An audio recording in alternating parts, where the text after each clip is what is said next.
Hi, and welcome. We all know why you're here. You're here for part of the new series that I'm calling Who the Fuck Did I Marry?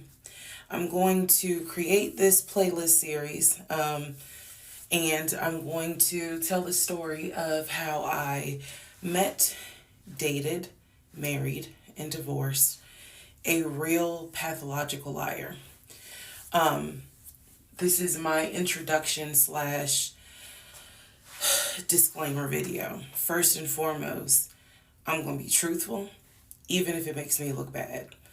I'm going to be honest, but I'm also not going to be disrespectful to anyone that was involved. I'm not going to use people's real names because I don't have their permission to do so, and the sister does not want any sort of litigation.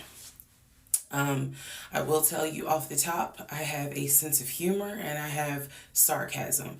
So things that you see me laughing at, none of this is funny. But in order to get through it, I have to laugh.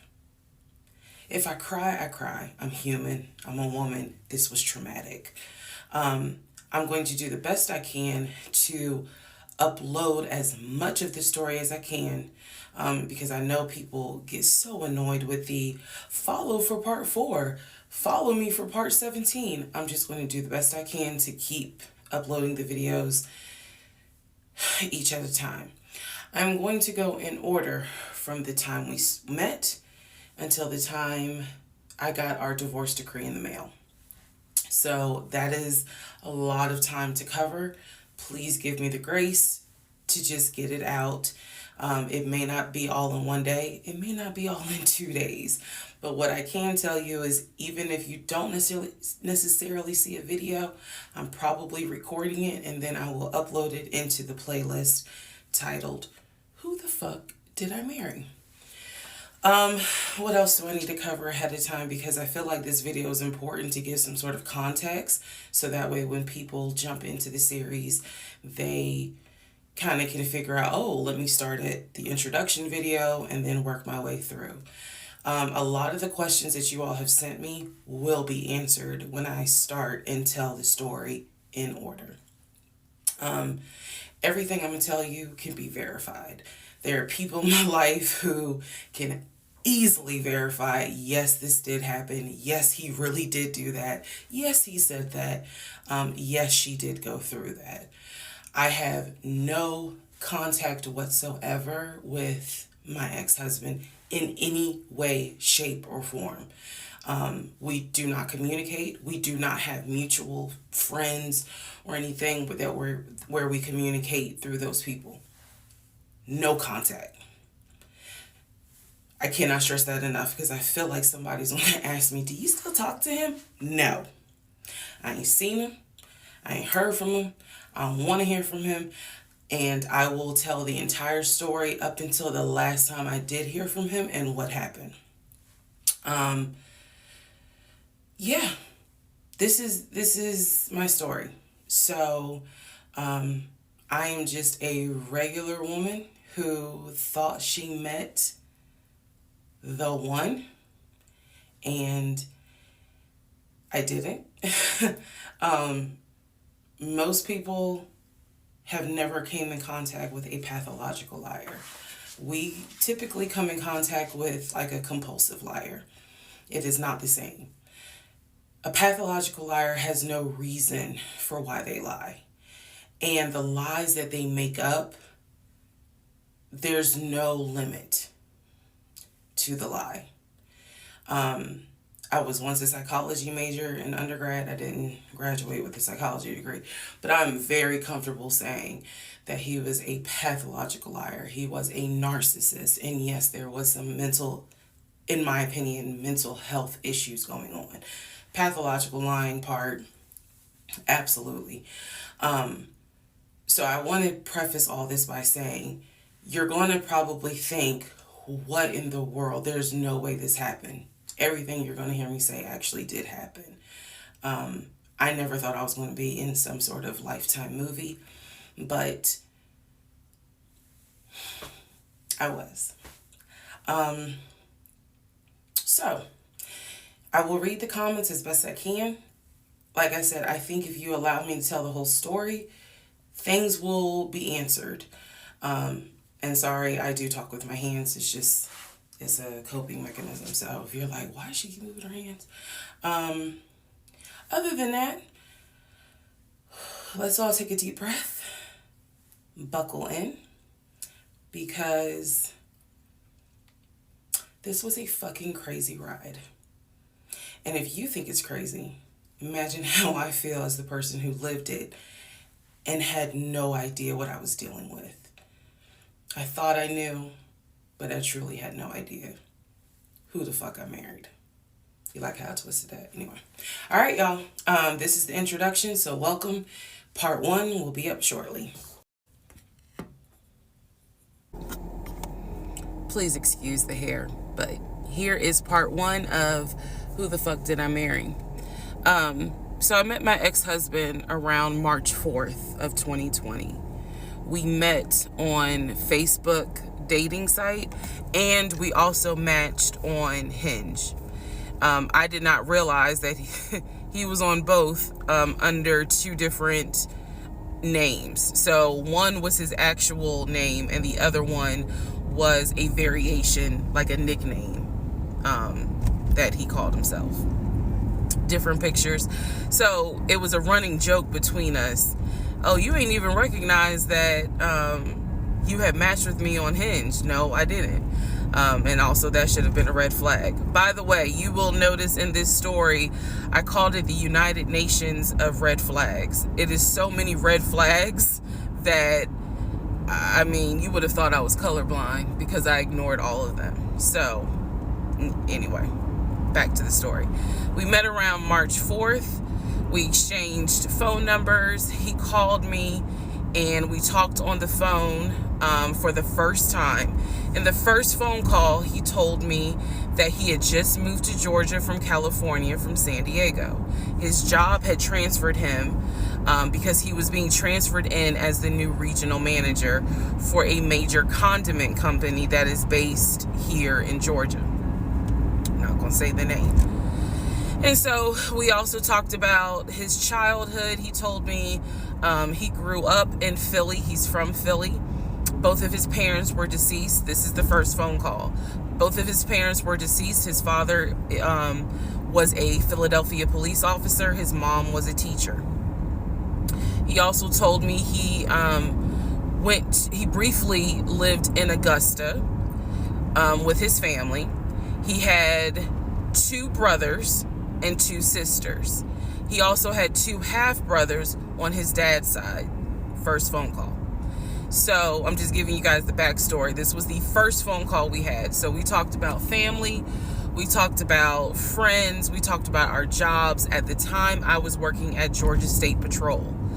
And he knew this, and he just thought that was like, wow, you know, so you work with troopers all day. Yes, I did. Also in that phone call, he explained to me that he used to play football. He explained that he used to play arena football. I know nothing about arena football.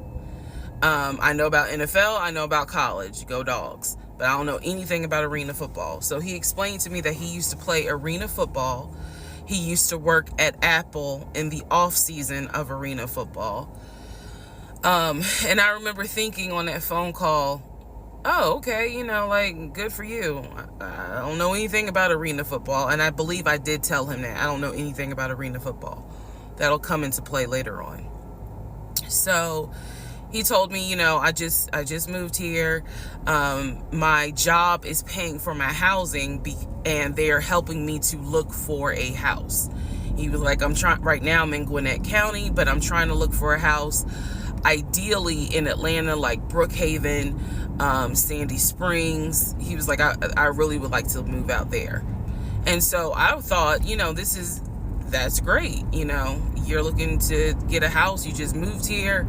He was like, I don't really know too many people here because I spend all my time at work and, you know, this job is really demanding. So that was our first phone call. We talked more. He talked a lot, which took me by surprise because I'm not really used to men talking more than me. he eventually asked me out on a date. Our first date was set for Saturday, March 7th, 2020. He asked me what was my favorite restaurant. I said Cheesecake Factory. And so we agreed to go out at the Cheesecake Factory in a location that was in between. I lived in Clayton County at the time. He lived in Gwinnett County. I realized that if you don't know anything about Metro Atlanta, that makes no sense. But basically, we lived about 45 minutes apart. So we agreed to meet at the Cheesecake Factory over at Perimeter Mall, which is in an area, Sandy Springs, Dunwoody area. I was excited. Like, I called my friends and was like, I got a date, you know, blah, blah, blah. We'll see how it goes. First conversation was good. Hopefully he looks like his pictures, because, you know, that's always an issue with online dating. Hopefully he looks like his pictures.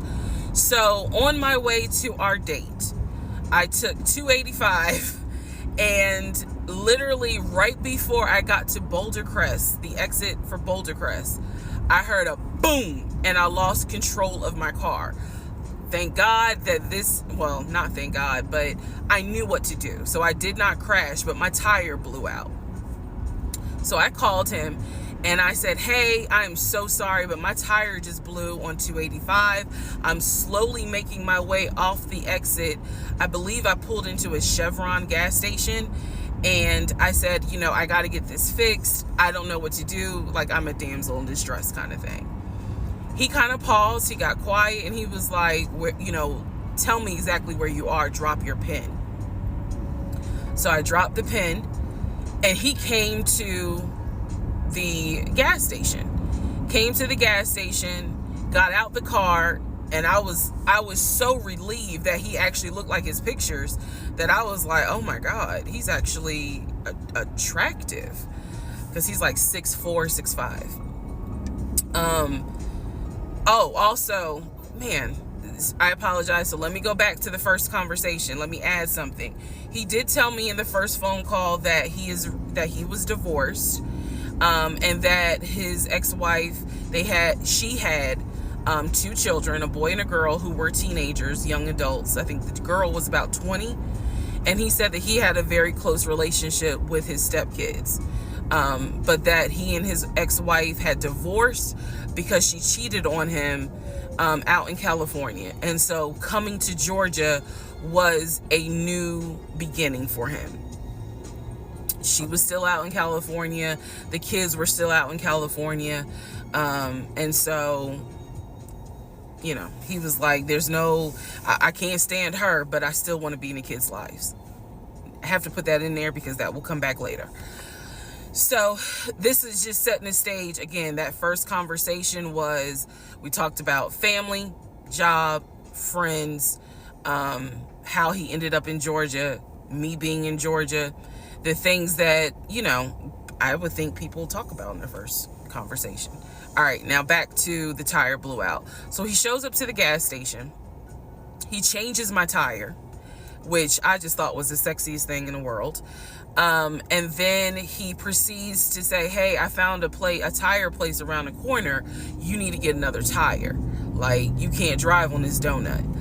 So he followed me to the tire place, and then helped me get a tire, paid for it. So I was definitely like, wow. And so the vibe was good. So anyway, I get the tire fixed. We follow each other to the Cheesecake Factory over in Perimeter. We hold hands walking into the Cheesecake Factory. So in my mind, I'm like, this.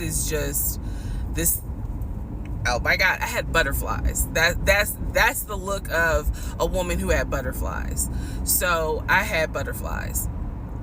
And we go in, there's a long wait. And so we sit outside and we just talk. And the conversation's great. And this is where he tells me what it is he's looking for. He tells me, you know, I believe at the time he was 42. He was like, I want to get married and it be for real. He's like, my parents were married 40 plus years before my mom passed away. And I want that. I want marriage, family, a house. Like, that is what I want. He was like, I'm as a man, I'm ready to get married, but I want it to be for real, because the first time, it really hurt me when she cheated on me. So he's telling me everything that I wanted to hear.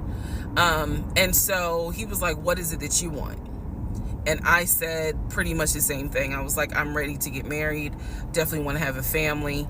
And I want to marry my best friend. So we both put on the table that we wanted marriage. And this is the end of part 1. All right. Who the fuck did I marry? Part 2. So we both put on the table what it is that we wanted. We both had established we were dating for marriage. We were not dating just to date. We were not trying to be friends with benefits and none of that. So the dinner at Cheesecake Factory went really well. We laughed, we joked, we talked about people, which is kind of up my alley, my sense of humor. It was a good vibe. So at the end of the date, at the end of dinner, we sat in his car and he played this song for me by John Legend. I don't know the name of the song. By the time this video posts, I will put the name at the bottom. I can't remember the song. I just remember that John Legend was talking about, I think I met my wife tonight. And I thought it was a sign. So I was like, oh my God.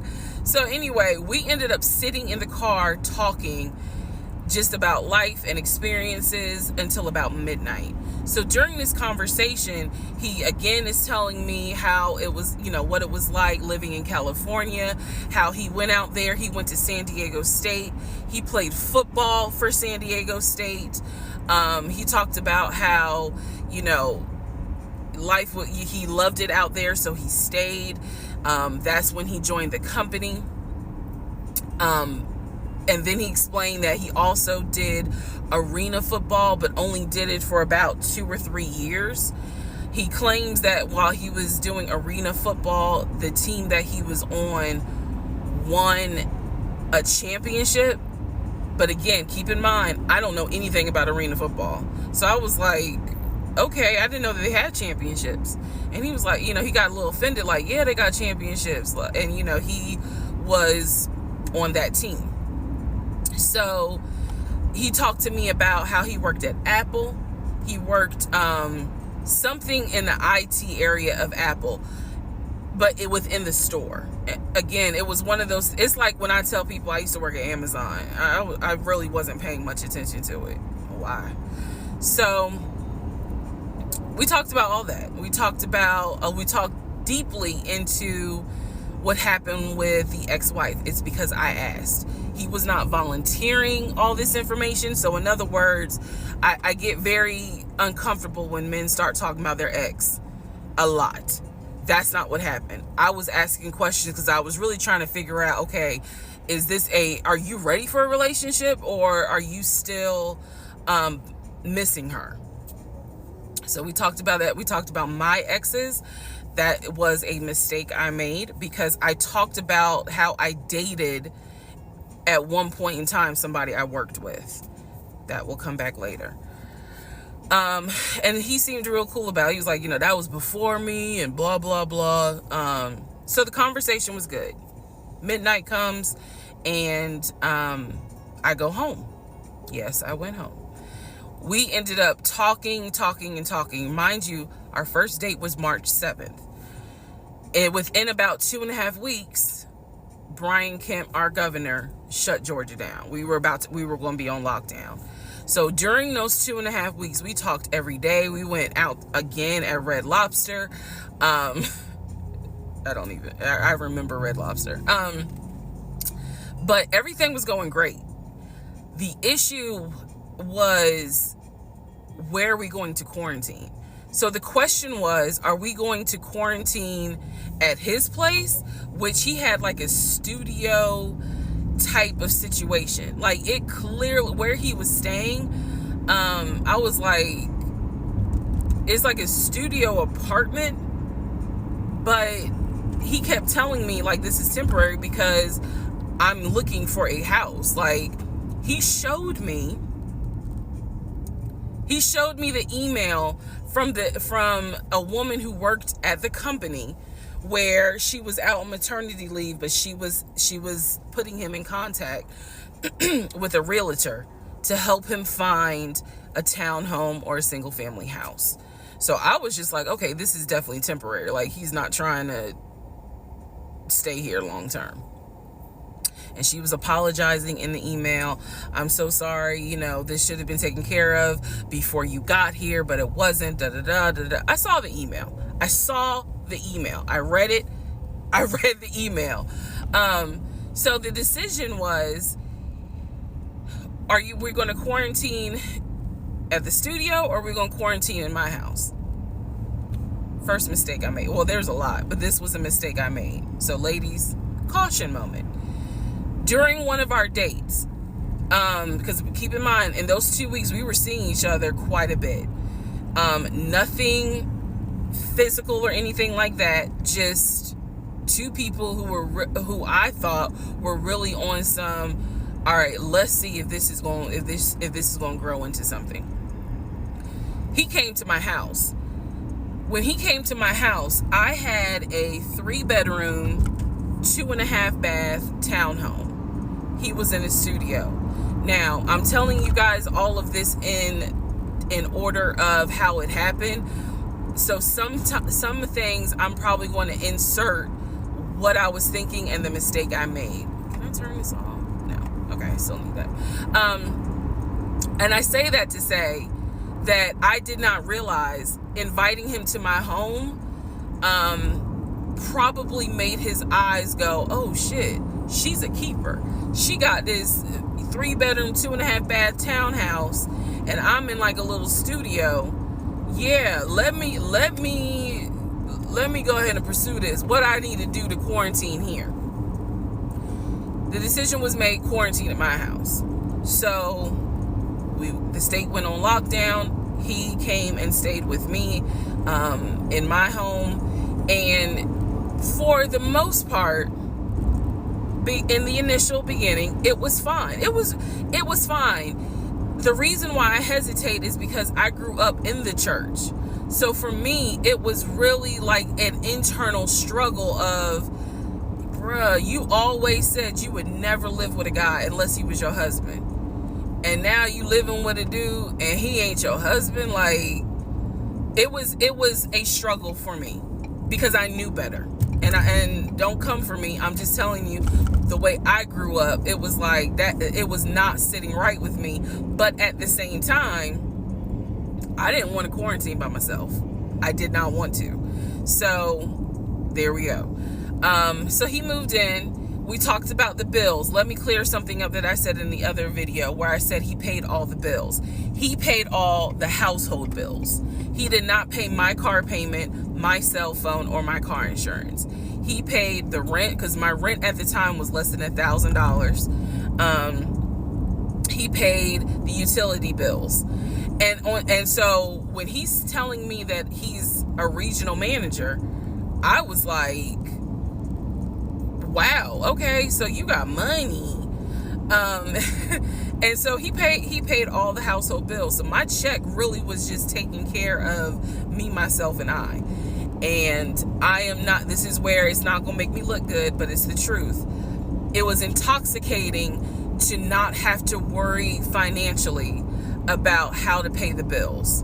It was a wonderful feeling. And so I kind of pushed to the side the fact that, yeah, you shacking up, because it's like, but your paycheck, you don't have to worry right now. Like, he's taking care of all of April's bills before April even comes, because this was still March.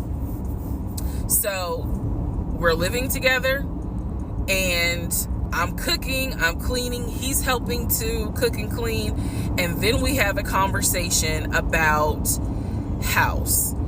Is he still going to buy a house just for him, or is he going to buy a house where it's for us? Because we are going to try to make this thing work, be official, get married, have a family. So the question now on the table is, what are we going to do? Because I didn't want to stay in Riverdale, Georgia. I did not want to raise a family there. I refused to have a baby in Clayton County. So the decision was made, let's start looking for a house for both of us. Remember, he was already looking for a house for him. But then he was like, you know what? We're together. I plan to marry you. Let's look for a family home for the two of us. He was like, this is how much I was approved for. That's when he showed me the Chase paperwork. It was a letter stating that and it had the Chase emblem at the top. He showed me a letter stating that he was approved for $700.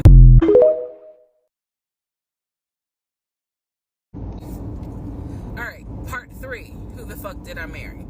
So this is when he showed me a letter from Chase with the Chase logo at the top, stating that he had been approved for a mortgage for a $750,000 mortgage, or a $750,000 house.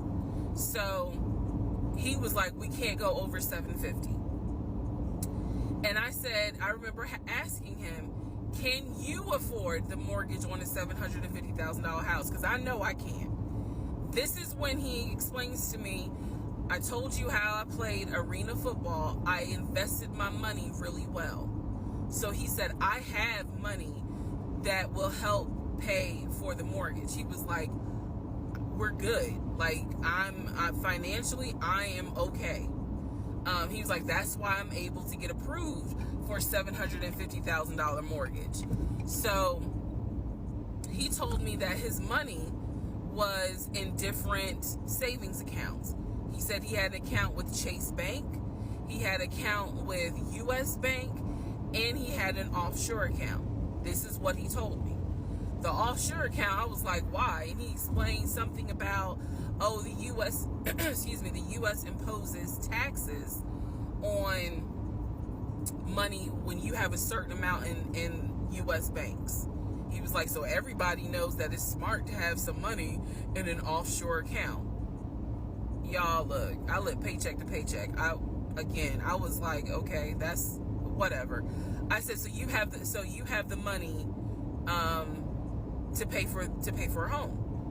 I'm also holding in my hand a letter from Chase saying that he was approved for $750,000. So I went off of what I saw. So we contacted a realtor. I won't say his name, but man, if he ever sees this TikTok, I owe this man such an apology. But we contacted a realtor who was based in Cobb County, because I was very adamant I wanted to move back to Marietta, Smyrna area in Cobb County, Georgia. He was fine with that. His whole attitude was, you're going to be my wife, happy life. So we met a realtor. I would find houses that I wanted to tour. Keep in mind that this was COVID. So at the time, we could not tour a home. It would have to be a virtual tour. So this particular realtor, we found a house in Douglasville, Georgia. Not Cobb County, but nevertheless, it's in Douglasville. I was fine with Douglasville. So we found a house in Douglasville, Georgia. The realtor did a FaceTime tour of the house. The house was a nice home. 5 bedrooms, 4 baths. So we did a FaceTime tour of the home, and the home was listed, I believe, roughly 400 and something thousand. I really liked the house. I could see myself living there. I could see us living there. Could see us with the kid there. This is now April, just for timeline purposes. This is April. So he really liked the house. He was like, you know what, we'll put an offer in on the house. He was like, if you like it, because again, it was COVID, we weren't going to be able to see the house in person because the family still lived there. So he said, I'll put an offer in. We'll see if it's accepted. I said, okay. So he puts an offer in. He's telling me he put an offer in. I need to clarify some things he told me and the things that I actually saw. So for this house in Douglasville, he told me he was putting an offer in.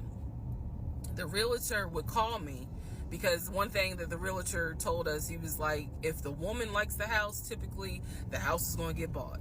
So he kind of dealt with me a bit more than he did my ex-husband. And again, this is April 2020. This is before we got married. So at the time, he was my boyfriend. So the realtor was calling me and it was like, hey, you know, I put the offer in, and what they're asking for is proof of funds. And I did not know anything at this time about buying a house. So I was like, hey, you probably need to talk to him, because I'm not even listed on the mortgage. Like, from the paperwork I saw, it was only in his name. So he called him. I guess they talked. I was not there, but I'm assuming that they had talked. So the boyfriend is coming, my ex is coming home saying, yeah, I talked to so-and-so. I sent him over the paperwork. The offer was approved, and they are going to try to do a virtual closing. First, we got to do an inspection. If the inspection goes all well, then we have to do a virtual closing. He also told me that he put down earnest money on the home. He put down, I believe, $5,000. He said, I just transferred the money over to the realtor's account or whatever, so that it could be earnest money for the house. So I'm just like, okay, great. He was like, so realistically, this is April. We should be able to get in that house by June. Okay, no problem. So this is what he told me. About 3 or 4 days later, I get a phone call from the realtor, and the realtor is like, hey, I'm just checking to see what you guys want to do about that house.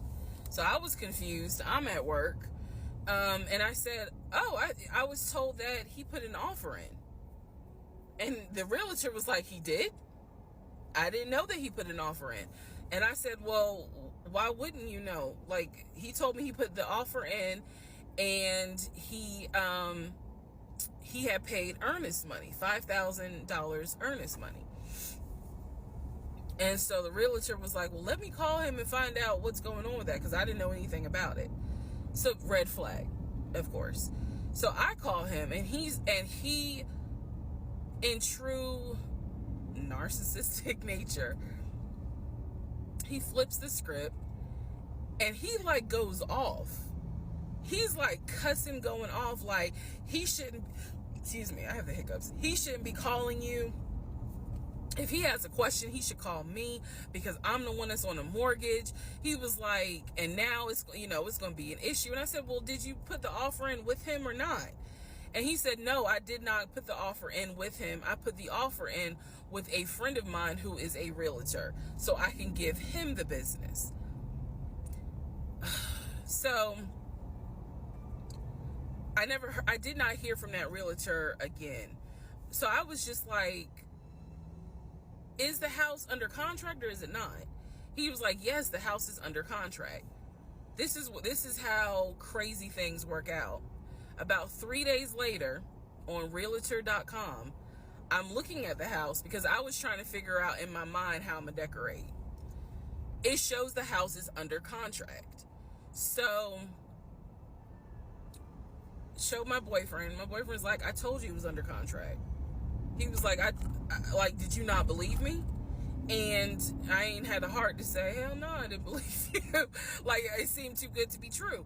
But once I saw the house was under contract, I absolutely believe that, okay, it's under contract with him. Like, yeah, we're about to do inspection. We are about to move. And so we had driven by the house because, again, keep in mind, a family's still living there. So we had driven by the house. At this point, he was like, I want us to start looking for furniture so that way we can go ahead and order it. So when it's time to move, the furniture is ready, because it takes like 6 to 8 weeks sometimes for furniture to be delivered if they don't have it in stock. Like, he was very methodical and planning and saying, this is what we need to do. So we started going to Home Depot, Lowe's, because we had a printout of what the sellers were going to take. They were going to take the appliances. He had a printout. Let me be clear. He had a printout. So it said on there that they were going to take the appliances. So we needed to get a new stove, new refrigerator, new microwave, all that stuff. So we went to Home Depot and Lowe's, and I went ham. I chose all these new appliances, and here's where we get into the shopping.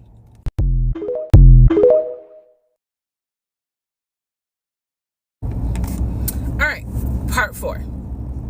So we go to Home Depot, we go to Lowe's.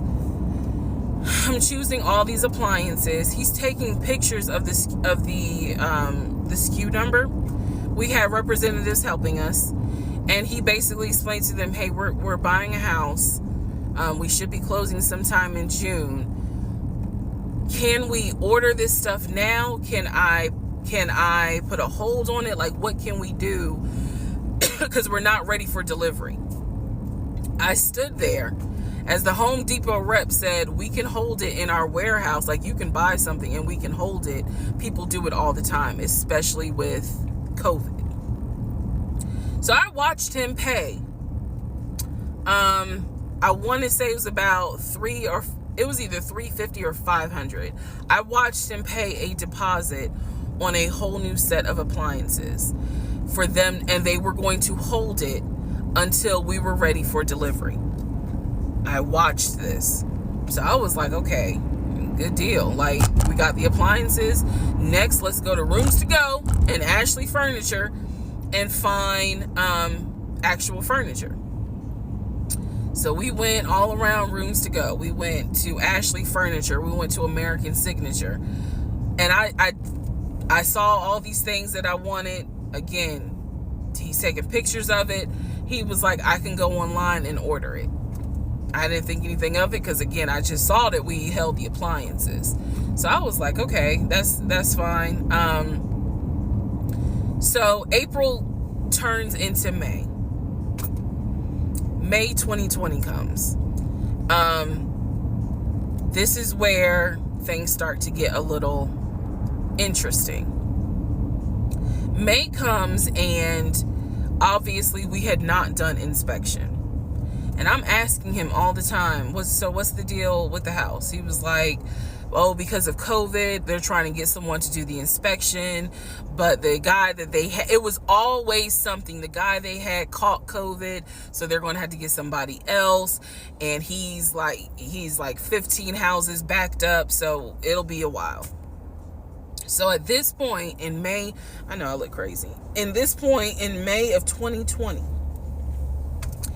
I started recording audio diaries. I don't know why. It was something just made me just start recording my thoughts in an audio diary, and I still have them. And I would save them by the date, and I would just start talking about what's on my mind. So I was like, I knew there was something was nagging me, like, but I kept pushing it out of my mind. I was like, you saw, this is what I reminded myself. You saw him pay for the appliances. You know the house is under contract. You know that he told you that he's the one who put the house under contract. Why would, I remember saying to myself, why would he lie about that? This is so easy to verify. Why would he lie about that? Have you caught him in any other lie? And at the time, the answer was no. So I really was like, maybe you just aren't used to a guy who actually does what he's supposed to do. Like, I was questioning myself and then answering my own questions. So inspection didn't happen. Around mid-May, I found out I was pregnant. May 2020. When I found out I was pregnant, he was ecstatic and I was like, oh shit. The reason why I was oh shit is because, number one, I'm plus size. Number two, because of my age, I felt like it was probably going to be a high risk pregnancy. And I wasn't married. And that nagged. I cannot tell y'all how much it nagged me. There was a lot of internal struggle in between. My family didn't even know that he had moved in at this point. I told them, that I was pregnant, went to the doctor, everything looked good. But again, because it was COVID, he couldn't go in with me into the actual room. So, doing any sort of ultrasound, doing the blood test, because my HCG levels were really high. So the doctor was like, hey, it might be twins. We don't know yet. You're still kind of early, along. They gave me a due date. The due date was January 26th of 2021.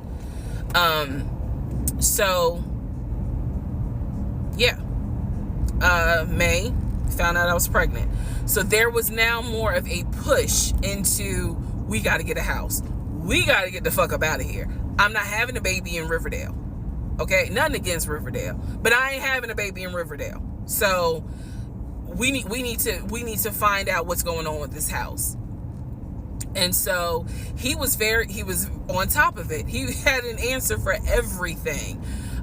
He was like, I'm gonna call and find out what's going on, blah, blah, blah. He then magically told me about a week later, oh, they're going to do inspection on the house, like in 2 days. So I was just like, okay, keep in mind, I'm taking his word for it. I'm taking his word for all this. So he's like, they're going to do an inspection. Once we get the inspection report back, then we will know what we are going to be responsible for. What are we getting ourselves into? So, I guess they did an inspection. He showed me an inspection report. Only thing that they said that the roof had just recently been replaced, which I remember he was very happy about. And the issues that there were for the house were minor. It was not a bad, because we did have a discussion about it. He was like, it's nothing that we can't handle. Then he said that we were set to close the end of May. We were set to close the end of May. He told me it was going to be a virtual closing. You're probably like, what the hell is a virtual closing? Because again, he's saying because of COVID, people are not closing in the office. They're doing a virtual closing where you would need to electronically sign the paperwork. This is what he's telling me. And so he was like, we're set to close like just before Memorial Day. And so for some reason, again, there's still that nagging part.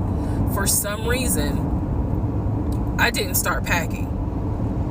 Anyone that knows me will tell you I hate moving. I've done it enough in my life. I hate moving.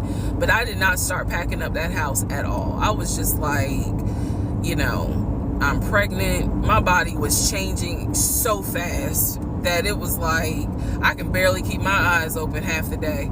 And so, no, I didn't start packing.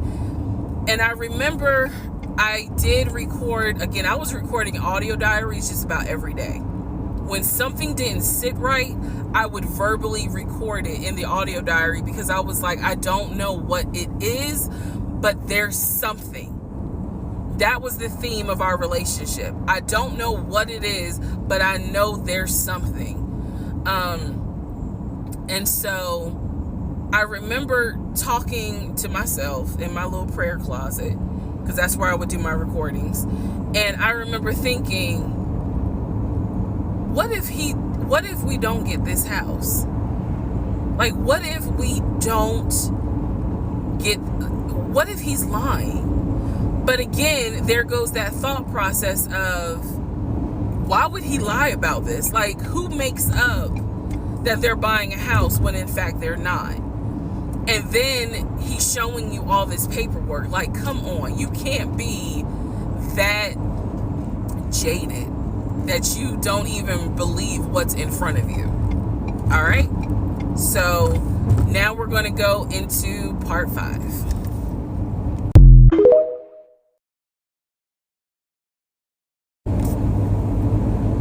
Okay, part 5.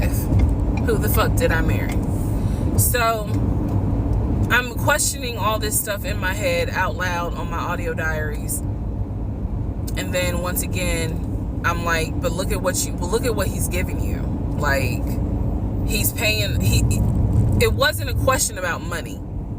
It was just a question of, are we really about to move into this house? And keep in mind, he's paying all the household bills. He still is. So we were supposed to close before Memorial Day. We didn't. There was an excuse. There was always an excuse with him. Always an excuse. And I didn't know enough about the process to question stuff because I really wasn't involved the way I should have been. And it was giving me a lot of anxiety. So I'm pregnant with a lot of anxiety. And if I'm gonna be 100% honest with y'all, I was not expecting that I was probably going to have a healthy pregnancy because I was stressed. And what I was stressed about is I didn't know what was going on because I wasn't really involved the way that a normal relationship would be involved. Just being honest. So we did not close.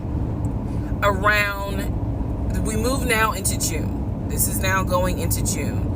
Around June 5th, I looked at the house again on Realtor.com. I don't know what made me do it other than, and I don't mean to sound super spiritual. I know that people are like, you may or may not believe in God, but I'm telling you, I believe with all my heart, probably the Holy Spirit was like, look at that house on Realtor.com. So I looked at the house on Realtor.com. This was around June 5th. It showed that the house was off the market. And I remember being like, okay, wait, what does that mean? What does that mean? Because ex-husband is telling me we're about to close on the house. We're about to close. It's our house. We got furniture, da-da-da, da-da-da, da-da-da. He's also telling me that he's been in contact with the realtor, his friend, who was telling him, this is what was happening next. Here's what's going on. So the guy that we initially worked with apparently is completely out of the picture. But again, I was not heavily involved. So I'm just like, let me look at the house. I see it's off market. What the fuck does off market mean? Like, now I'm really freaking out. So it shows the name of the real estate agent for the seller. I don't remember her name. I called her and I said, I said, my husband and I, even though I wasn't married, my husband and I were looking at this house at 123 Main Street. And we really wanted to tour it, but now I'm showing it's off market.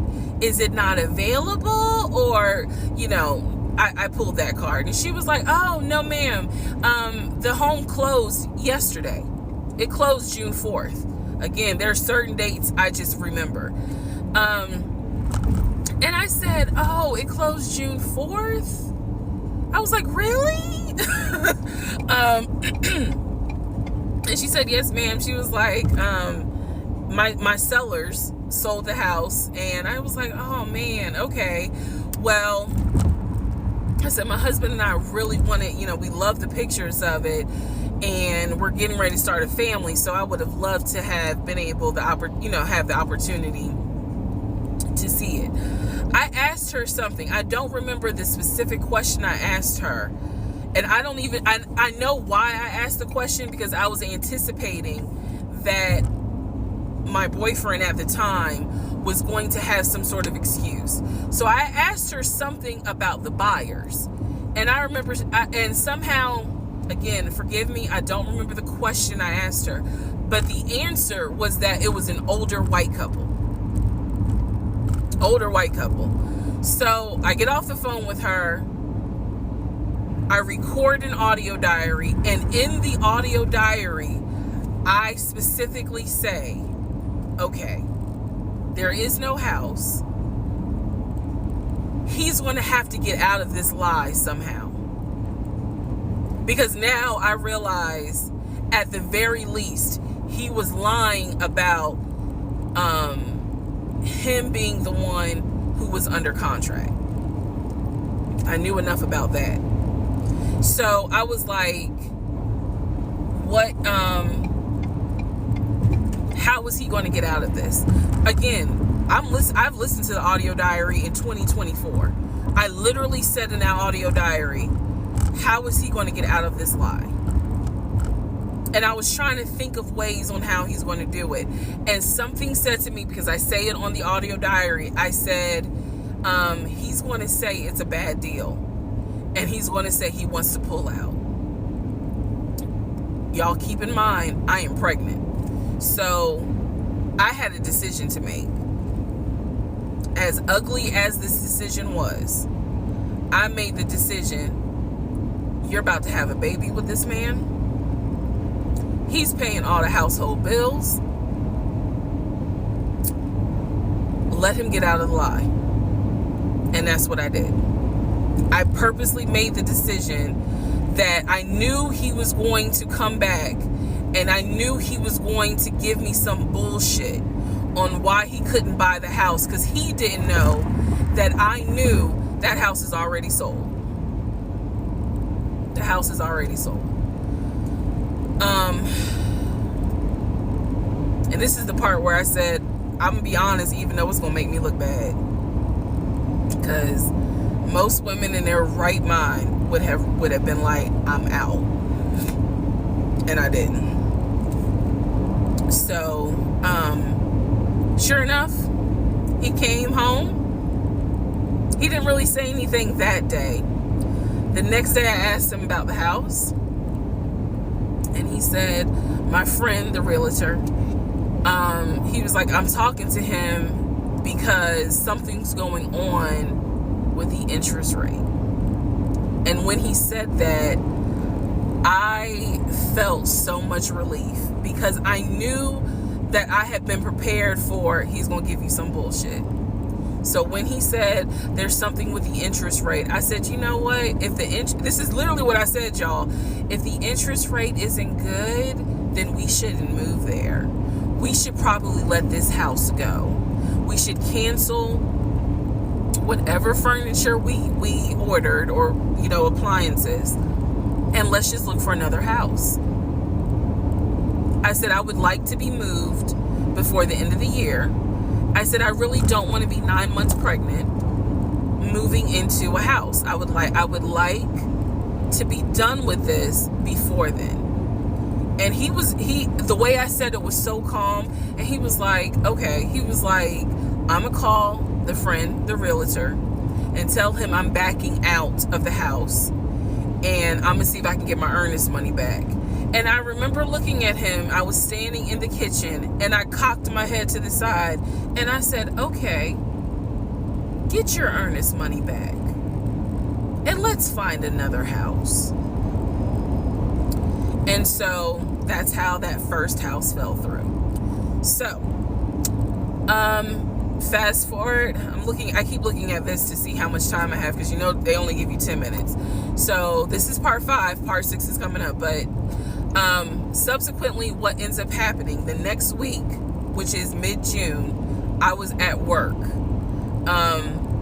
and I started cramping, started bleeding. And at this point, my doctor, I had just had an ultrasound earlier that day. So I went to work because the ultrasound was fine.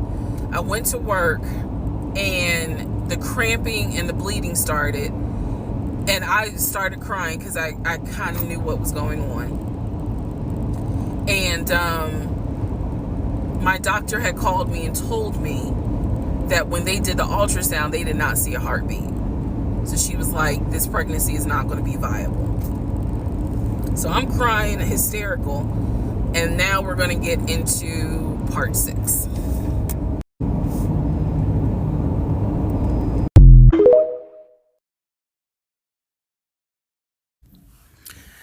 Okay, so this is part 6 of Who the Fuck Did I Marry?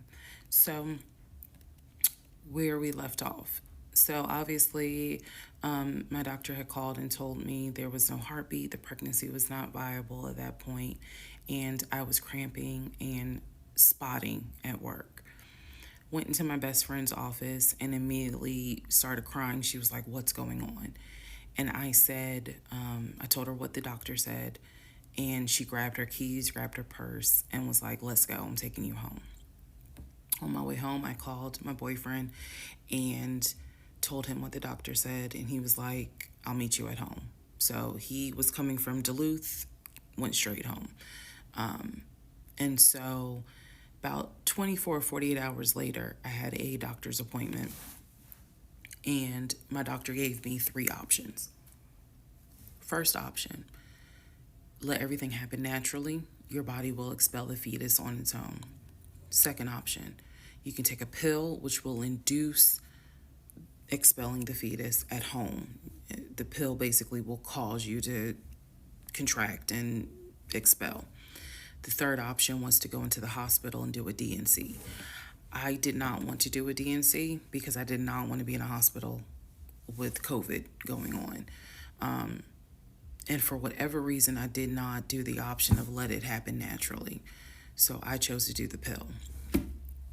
His birthday was June 17th. My ex's birthday was June 17th. So the decision was made, we're going to celebrate his birthday that day, go out to eat.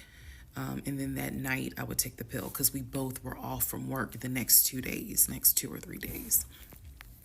So went out to eat to try to celebrate as best we could, and then took the pill that night.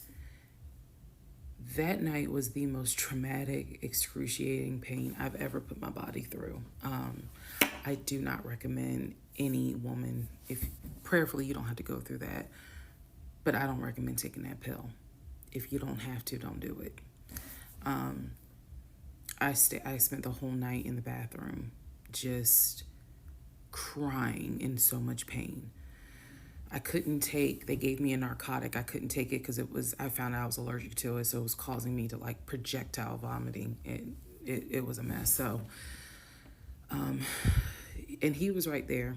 He was scared that he needed to take me to the ER. But in the morning, the pain kind of subsided. So about 72 hours later, I had another doctor's appointment where the purpose of this appointment was to do an ultrasound to see if everything had passed. Everything did not pass. So because of that, my doctor was like, we're going to have to do a D&C. My D&C was scheduled for the first week of July. My boyfriend, my ex, was going to take me. That was always the plan. 2 days before my procedure, he comes home and tells me that he is up for a promotion. He's up to be promoted to VP. Because of this, the president of the company, is coming in, and it was going to be this huge business meeting he had to go to. The business meeting was scheduled for the day of my surgery. And so I'm throwing a fit because I was like, you there's no way you can do that meeting. Like, I need you to take me to the hospital and all this other stuff. And so he offered to have his sister take me to the hospital. Apparently his sister lived in Douglasville. I was like, no, because I've never met her. Like, I know, I'm not having a stranger take me to the hospital. No, this is a private situation. I don't want to do that, blah, blah, blah. So my aunt had offered to take me. And then my friend who took me home from work had offered to take me.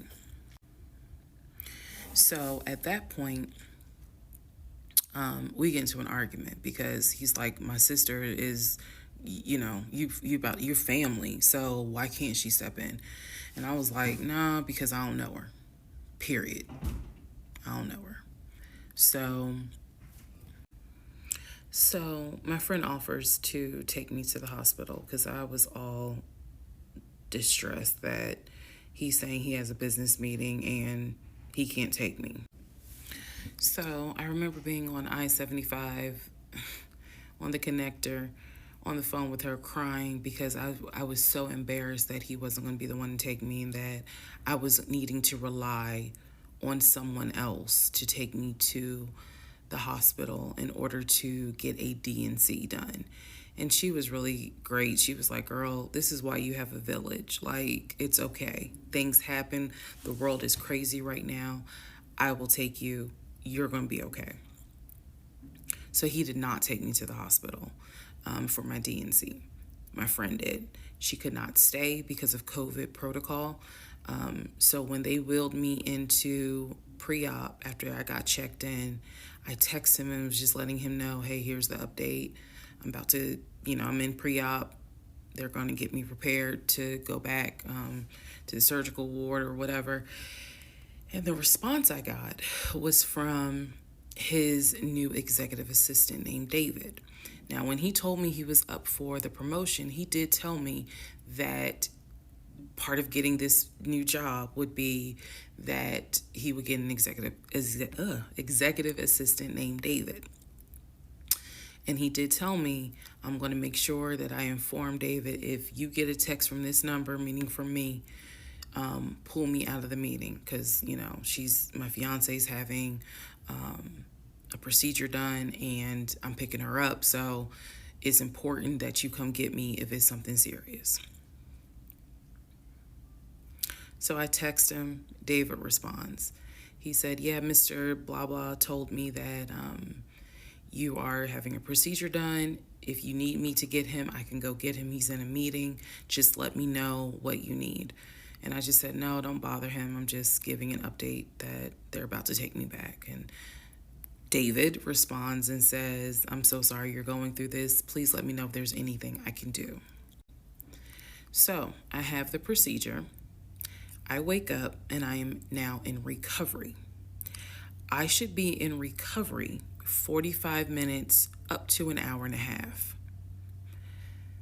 I wake up, first thing I ask, and I remember asking, is where is so-and-so? The nurse who was so sweet, she was like, everything went well. You're doing great. She said, we spoke to your fiance. He's on his way. So I said, okay, I kind of dozed back out, but I could still hear everything that was going on. I just could not keep my eyes open to save my life. So I hear her talk to the other nurse, and that's when she said, yeah, Dr. So-and-so called her fiance, and his executive assistant picked up. And the executive assistant said that he was in a business meeting and that, you could relate to him what you need to say, and he'll tell the fiance. And my doctor was like, hell no, HIPAA, I need to speak to him. So apparently my fiance called the doctor back about 30 minutes later, and the doctor informed him she'll be ready to be discharged in about an hour. You can make your way and come pick her up. He said he was on his way. He was on his way from Duluth to Atlanta, which is not a huge distance, but the time of day, one thing about Atlanta, there's always traffic. So he should have been there within the hour. I should have only been in recovery an hour and a half. Let's go to the next part. All right, part 8 of Who the Fuck Did I Marry? So we submitted an offer on the house in Smyrna. I sent it over to Scott, our realtor, And next day comes, Scott asks if we can take a phone call. So he calls us and tells us that the offer was not accepted and the builder did not do a counter offer. We don't exactly know why. Um, we don't exactly know why he didn't accept it, but the bottom line is that we figured out later on that he didn't want to finish the basement. So the offer was not accepted. The house fell through. I was okay with that because, again, I knew he had put in an offer. So we continued looking at other houses. We found another house in Smyrna that he really liked. I thought that it was way too big for just the two of us. And so the price of this home was much higher than the $750,000 that Chase had approved for the mortgage. So what he explained to me was that he was willing to do the $750,000 mortgage, and he was also willing to put a significant amount of the money in savings on the house, which meant that he was now comfortable going from 750,000 up to about 900,000. Again, his whole explanation was, I have the money where I can put down a substantial down payment, bring down the price of the home, and then basically mortgage the rest of it. So that was now the plan. I was not comfortable with a home over $900,000.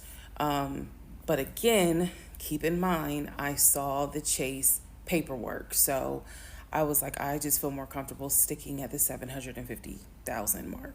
That's what you were approved for. Let's go with that. By this point, this is now fall of 2020. We had been talking about marriage. I had my ring. He had made VP at the company. And again, he was calling me every day from work.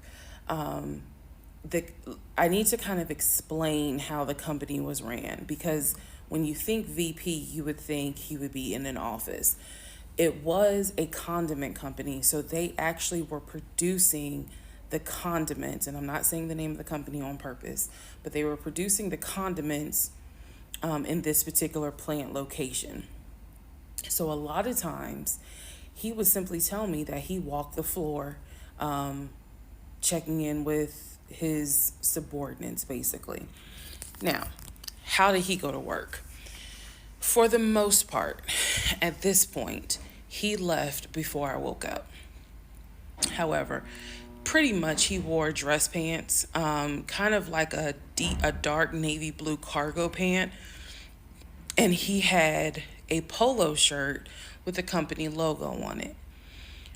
What I saw a lot of times is that he would not wear the polo shirt to work. He would wear like a company t-shirt. He would wear rubber sole shoes and the navy blue cargo pants.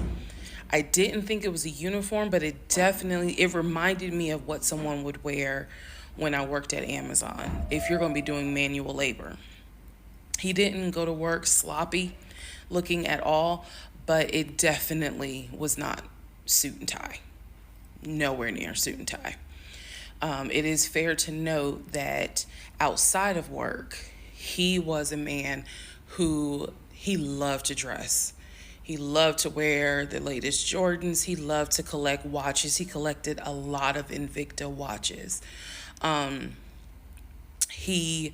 He loved to collect hats. He wore hats, baseball caps everywhere because he didn't like the shape of his head. So in terms of how he dressed casually, the man, he could dress. In terms of how he dressed for work, yeah, he didn't dress like a VP.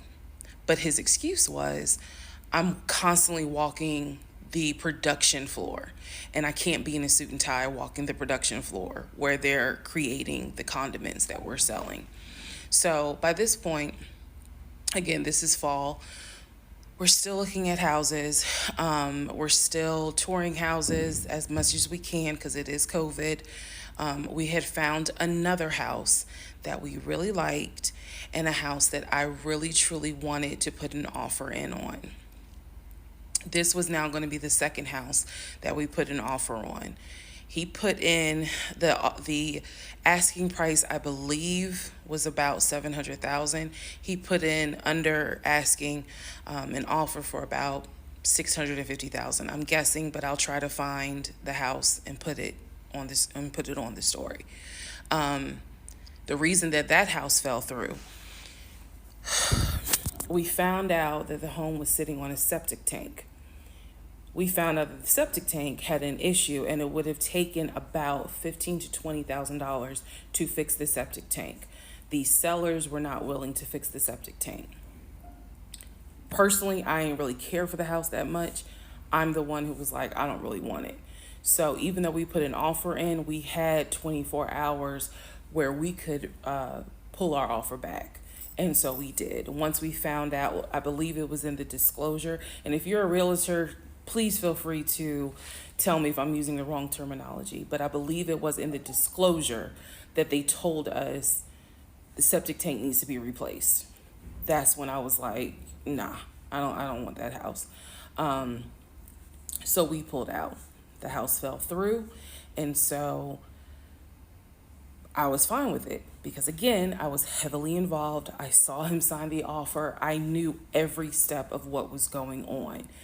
Our real estate agent, Scott, was amazing, but you will see when I get to it where he made a mistake as a real estate agent. So house number 2 fell through. We then moved on, saw a few more houses, and then we get to house number 3. I'm going to pause talking about the houses because now I need to introduce what happened with the cars. Stay tuned. All right. Part 9 of Who the Fuck Did I Marry? So we're pausing on the house stuff. Let me tell you about the car. So when I met my ex-husband, I was driving a 2012 Nissan Rogue, fully loaded. It had quite a few miles on it, but it got me from A to B. It was in good condition, but I was upside down in the car. He was driving a 2018 Ford Taurus, sport mode. I know he had a sport mode on the car, and I love driving that car. When he told me how he was a regional manager, he told me that one of the perks that came with the job was that he would be getting a company car. And so we spent time going to Range Rover of South Atlanta. We spent time going to Jaguar. We spent time going to BMW. We spent time going to Ford, which was on Mount Zion in Morrow, if you all are familiar with that area. He test drove a whole lot of cars.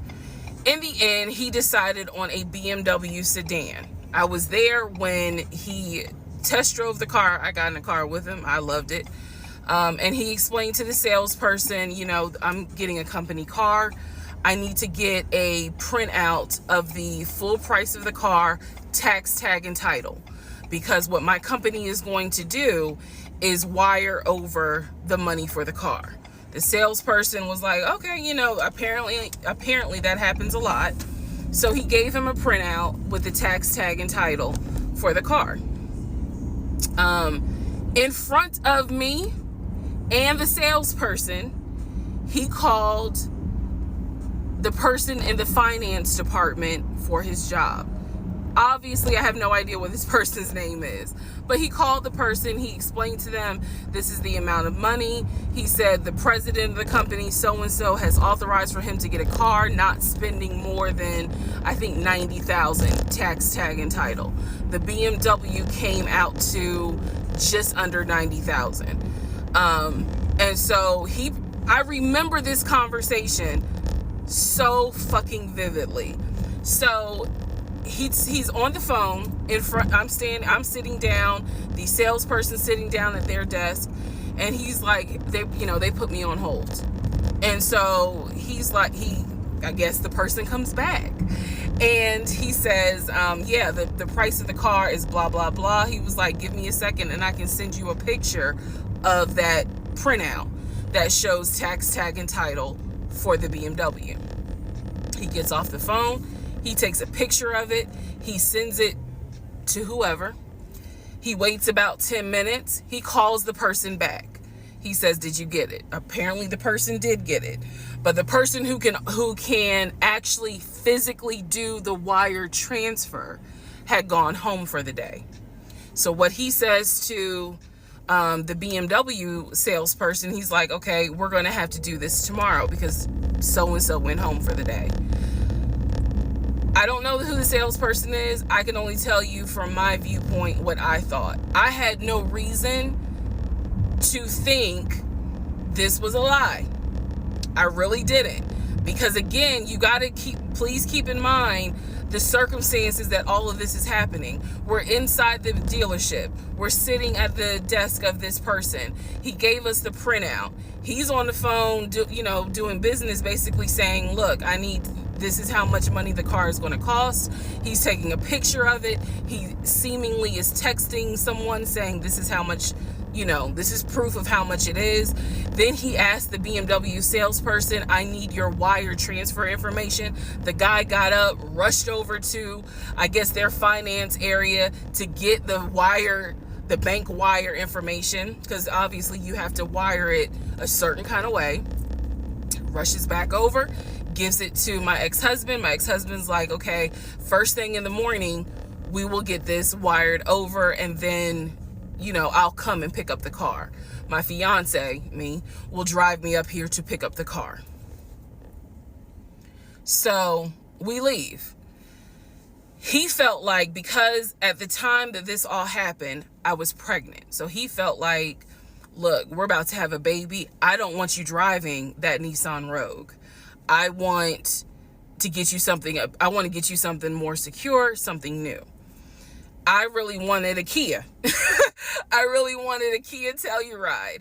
And he was like, "Well, let's look at the warranty." This man knew a lot about cars. He knew a lot about the warranty. He knew a lot about the depreciation value. And so he did talk to me a lot about what will we get the most for our money. We test drove, when I say we, I test drove a Kia Telluride, a Kia Sorento.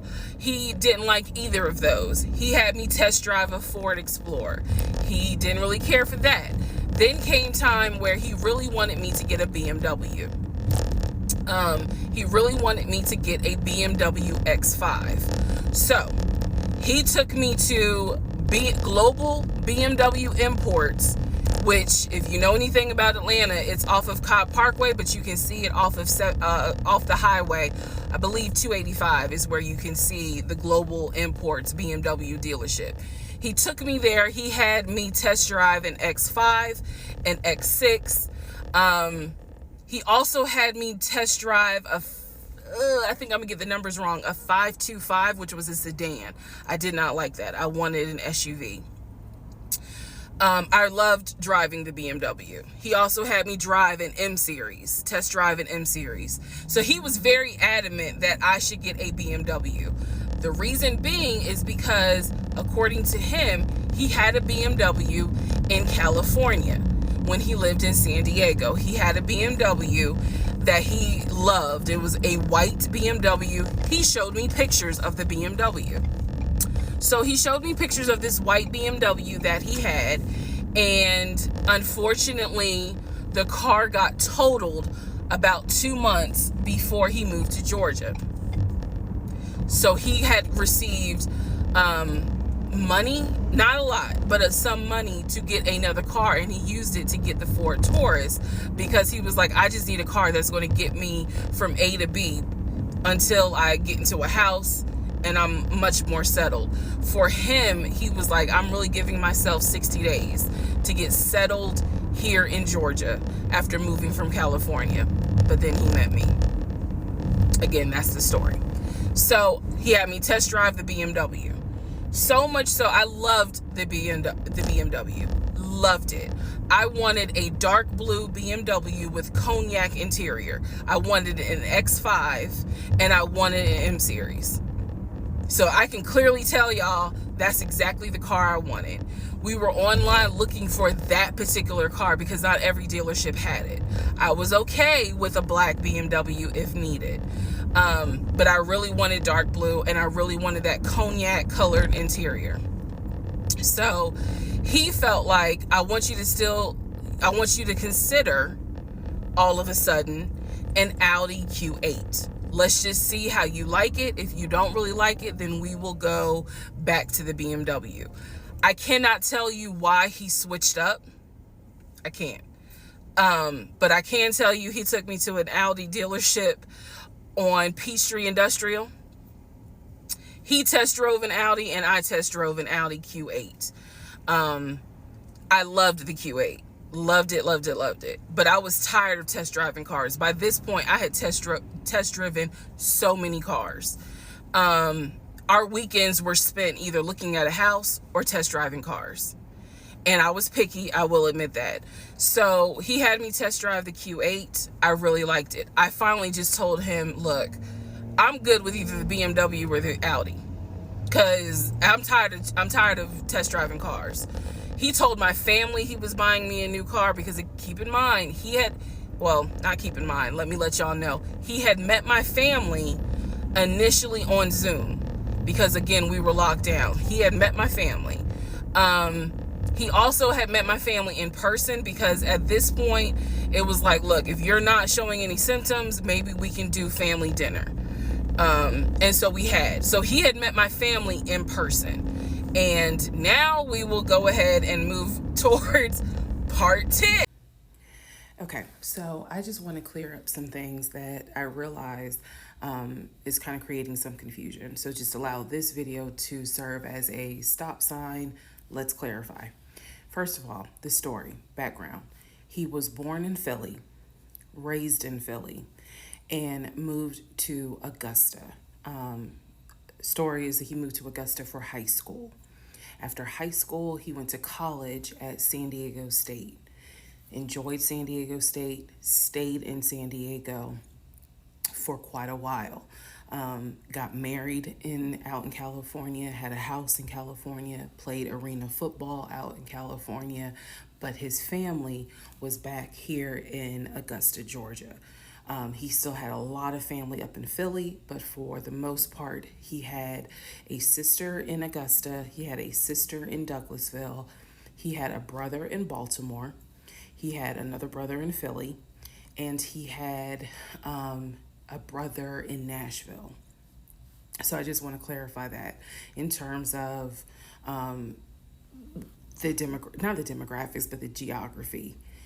Born in Philly, came to Augusta for high school, went to San Diego State for college, played football, stayed at San Diego, got married out there, but still had quite a bit of family here in here in Georgia. He also had a sister, I think I said, who lived in Douglasville. I have physically met his aunt who lived in Augusta. I've met his brother who lives in Augusta. I have spoken on FaceTime with a brother who lives in Baltimore. And then I will demonstrate how he used to talk to the brother that lives in Philly. That's coming up. You haven't missed that. In terms of the proposal, you did not miss the story of the proposal. I simply didn't want to share it because it was embarrassing. Basically, he gave me 3 ring options. We went to a jeweler at the Mall of Georgia. He had me pick out 3 rings. I told him which one I liked the most because I knew it wasn't a romantic proposal at all. I knew which ring I liked the most. I told him which one. He basically said, when I'm ready, I'll give you the ring and I'll propose. Fast forward about, I guess it was summer because I was actually pregnant when the ring came. We were sitting at the dinner table. He took the ring box out of his pocket, slammed it on the dinner table, and I was like, what is this? He was like, open it. I opened it. Inside was the ring that I had wanted, that I had chosen at the jeweler.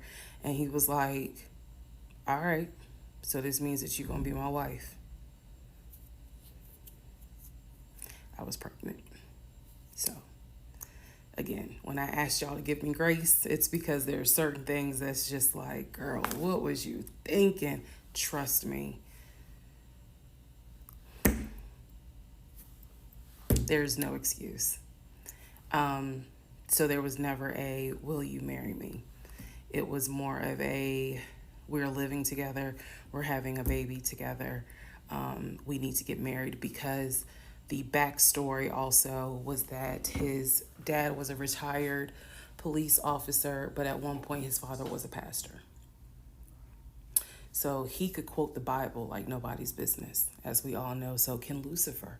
But anyway, he could quote the Bible like no one's business. And so that's how we ended up engaged. And I was wearing a ring. I will find a picture and I will try to post it. But I was wearing the ring. Don't worry, there's more to that story as well. So just wanted to clarify some things for the people who were like, wasn't it weird that he had a sister who lived close, but he's from Philly? So I just wanted to definitely bring clarity to what he told me was the backstory. Born in Philly, came to Augusta for high school, went to California for college, played football at San Diego State, played football and arena football, worked at Apple, and then joined the condiment company in California, who then transferred him back to Georgia. He was married in California, and he told me he got divorced in California. That is important as well. That will come up again later. And so the ex-wife, at this point in time, at the time that I'm telling you, part 7, which is the last video I just posted, the ex-wife lived in California with her 2 kids, his 2 stepkids. The 2 stepkids were 17 and 20 or 21, but they were that age group. And he was saying that he was very close with them, so he wanted to keep a tight relationship with them. And he talked to them, if not every day, every other day. When I say, when I say this, I need y'all to understand. When I say that he talked to someone, it means that he was on the phone in front of me talking to the person. I hope that, because I will touch back on this. He was on the phone in front of me talking to the person. So he talked to his siblings every day.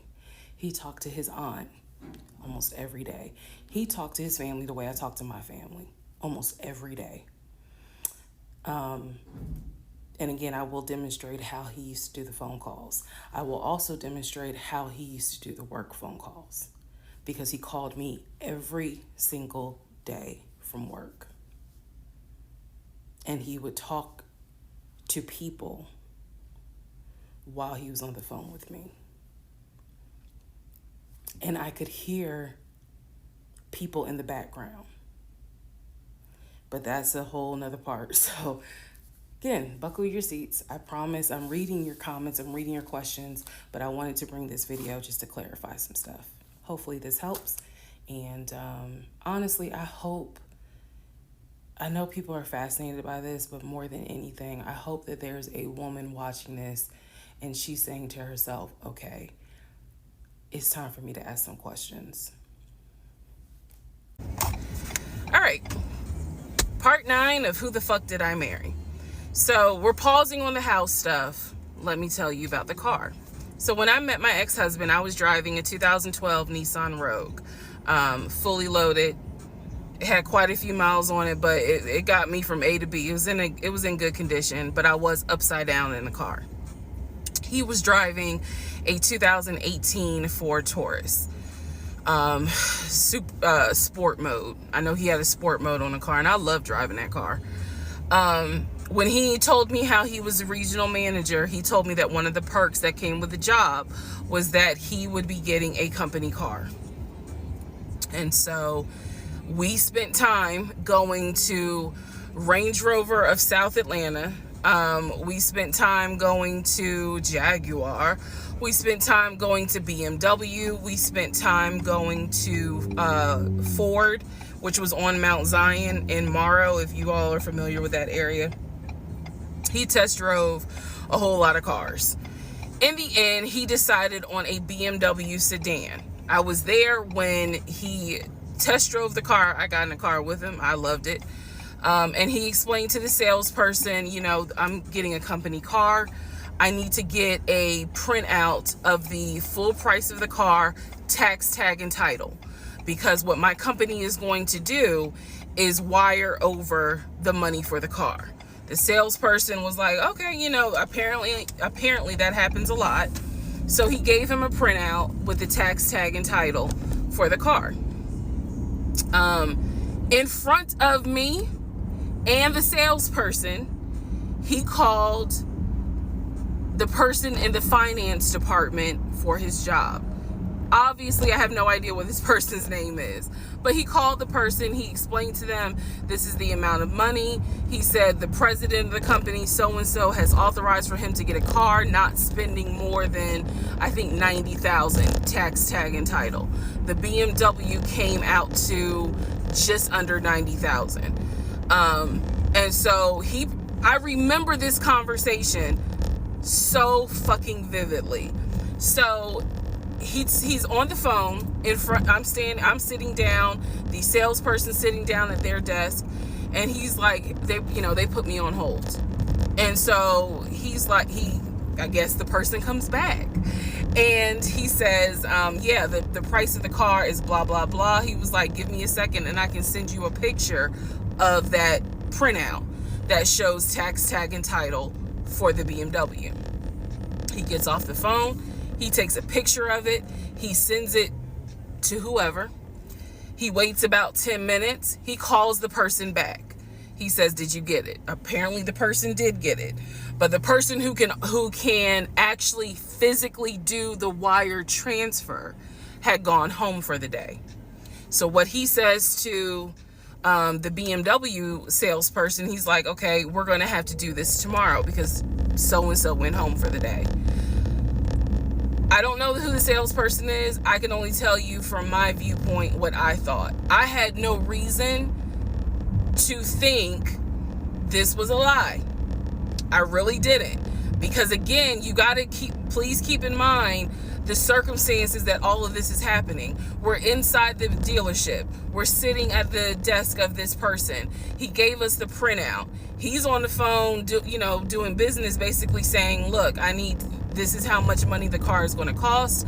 He's taking a picture of it. He seemingly is texting someone saying, this is how much, this is proof of how much it is.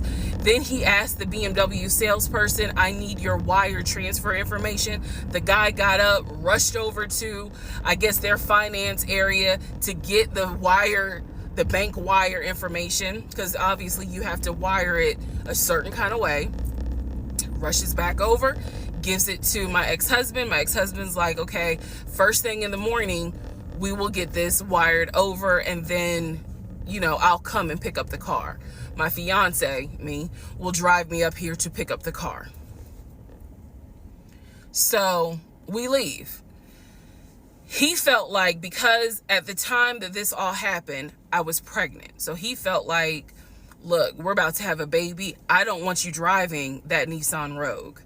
I want to get you something more secure, something new. I really wanted a Kia. I really wanted a Kia Telluride. And he was like, well, let's look at the warranty. This man knew a lot about cars. He knew a lot about the warranty. He knew a lot about the depreciation value. And so he did talk to me a lot about what will we get the most for our money. We test drove, when I say we, I test drove a Kia Telluride, a Kia Sorento. He didn't like either of those. He had me test drive a Ford Explorer. He didn't really care for that. Then came time where he really wanted me to get a BMW.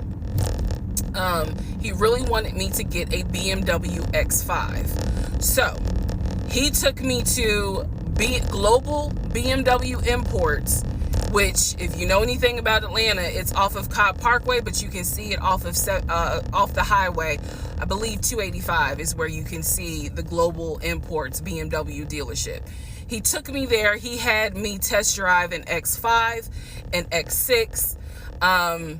He also had me test drive I think I'm gonna get the numbers wrong, a 525, which was a sedan. I did not like that. I wanted an SUV. I loved driving the BMW. He also had me drive an M Series, test drive an M Series. So he was very adamant that I should get a BMW. The reason being is because, according to him, he had a BMW in California when he lived in San Diego. He had a BMW that he loved. It was a white BMW. He showed me pictures of the BMW.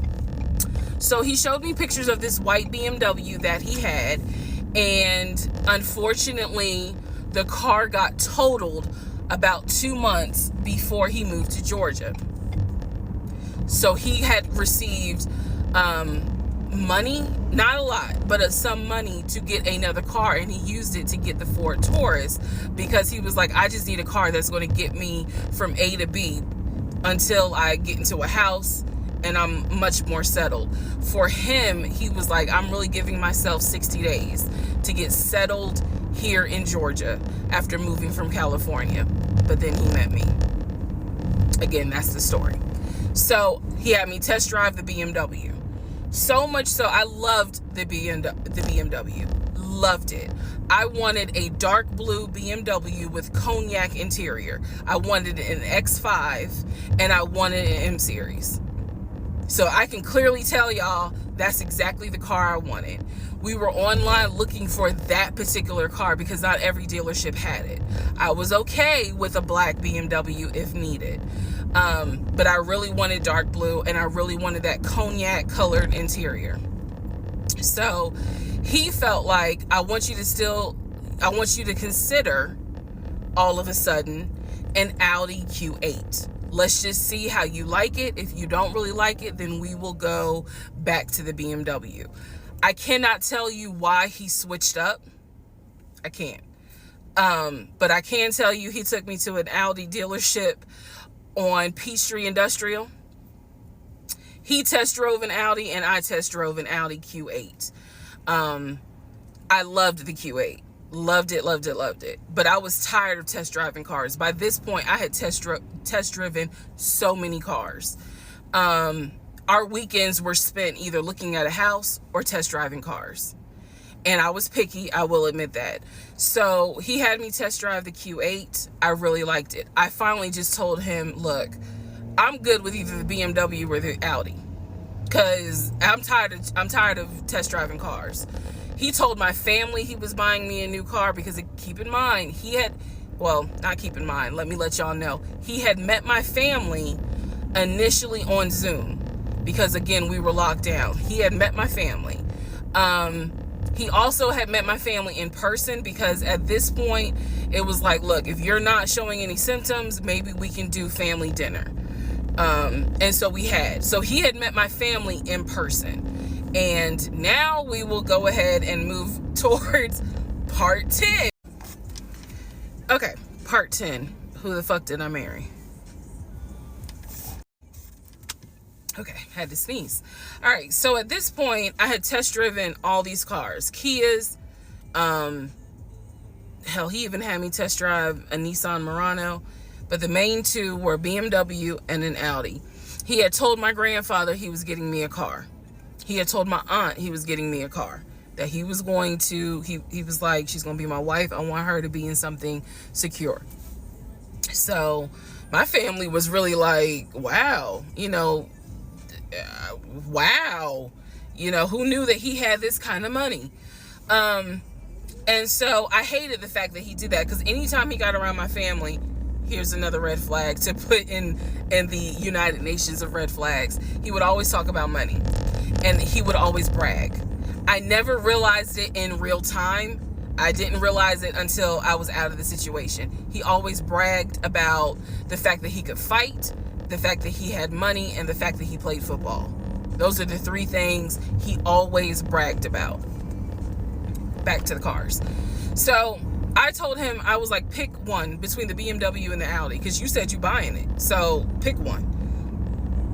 So this man chose the Audi. So he takes me to the dealership. I wanted a white Q8. He does give me the printout of how much it's going to cost, tax, tag, and title, to get this Q8. Gentleman who's helping us gives him the printout. He's saying he's going to pay this money for the car out of the savings account that's offshore. That's the story. That's what he's saying. So he apparently is asking the guy, is there a holding fee? Can I pay a holding fee to secure this car while I'm working to get the money transferred? Because obviously with COVID, it's going to take long for the banks to transfer the money. Side note, I need everyone to understand, one of the reasons why he was able to get away with the stuff he got away with is because we were on lockdown. It's crazy because it's now 2024, but I don't know, do we all remember how it seemed like a lot of stuff stopped in 2020? Now, keep in mind, that's not an excuse I'm making, because shit still got done. But in terms of business as usual just was not happening in 2020 at this time. So when he's saying, it's going to take a while for the bank to transfer the money, the gentleman who was working at Audi he didn't make a face. He didn't blink. He was like, I know it's going to take a while because of COVID. So basically what ends up happening is we leave. He has the printout. He calls the bank, or he calls his financial advisor, who does have a name. The financial advisor's name is Eric. I feel comfortable using certain people's names, especially if we find out they didn't exist. So he calls Eric. He tells Eric in front of me, hey, I need to transfer $72,526, whatever the amount was, because I'm buying a car for my fiance. This is the bank account information. Do you need me to give it to you over the phone, or do you need me to email it to you? Pause. I can't hear what the person's saying, but that's what he would do. Do you need me to give it to you over the phone, or can I email it to you? Okay. All right, give me a few minutes and I'll go ahead and email it to you. All right, let me know. I'll call you back to find out if you received it. Okay, hang up. So I'm hearing this because, again, I'm not paying attention to, did I hear anybody on the other phone? Did I hear anybody on the other end? So he proceeds to type up an email, type up something, telling him this is the information that we need. I didn't think anything of it. He called me at work the next day to tell me that the money was sent to Audi, that he called Audi and he confirmed with Audi that they received the money. What he told me is that the car is going to be delivered to the house. Y'all, it's not that I lived in the hood, because I didn't, but I did not live in an area of Clayton County where you would have a brand new Audi delivered to your house. So I remember saying to him, I don't want that car delivered to the house, not yet, because I need to put that car in the garage. And my Nissan I only had a one car garage, so my Nissan was in the garage. So he said, okay, well, let me call them back and change the delivery date. Can you be home, or can you do a half day? So he's asking me, can you work a half day so that they can deliver the car and you will be home for it? I said, yes, that's fine. Because again, it's COVID. I'm working from home anyway. I only had to go in the office 2 days a week. So I'm at home the next day. He told me the car would be delivered between the hours of 1 and 3. Obviously, between 1 and 3, nothing happened. So 3 o'clock, I called him. He's at work. He sends me the voicemail. He calls me back. I said, it's 3 o'clock. No one ever came with the car. What's going on? And then I remember I was like, well, do I need to call Audi myself? Because I thought that you handled it. But if you didn't handle it, do I need to call them? And so whenever I would suggest I will handle it, he would get very, very defensive. Red flag number 472. So he was like, no, I will call Audi. Don't do anything. I'll call Audi and find out what's going on. Okay. So I'm at home chilling, cooking dinner, normal night. He calls me back and says, yeah, the car was stuck on the truck in Spartanburg, because apparently that's where their deliveries come from. So when he told me this, I was in the kitchen laughing, because by this point, I will be honest, and I told y'all I'll be honest even when it makes me look bad. I was guilty of, on one hand, I believed him, and on the other hand, I was like, let me see what lie he come up with. Let me just see. But keep in mind, my brain was really like not rationalizing, not comprehending how deep the lie was. I just thought that no one told him the car was going to be delivered, and he made that up. I had no idea how deep the lie went. So he said, the car's in Spartanburg. It should be delivered this weekend. The weekend came, he had a whole other excuse. I don't remember what the exact excuse was as to why the car was never delivered. I do remember we got into an argument, and I was like, don't even worry about it. I'm going to get a new car my damn self. I don't even need your help.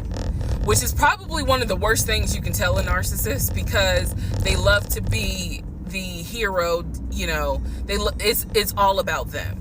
But I was like, don't even worry about it. I'll get when I have the money to get a car myself, I'll do it. I don't want to hear anything else about a new car.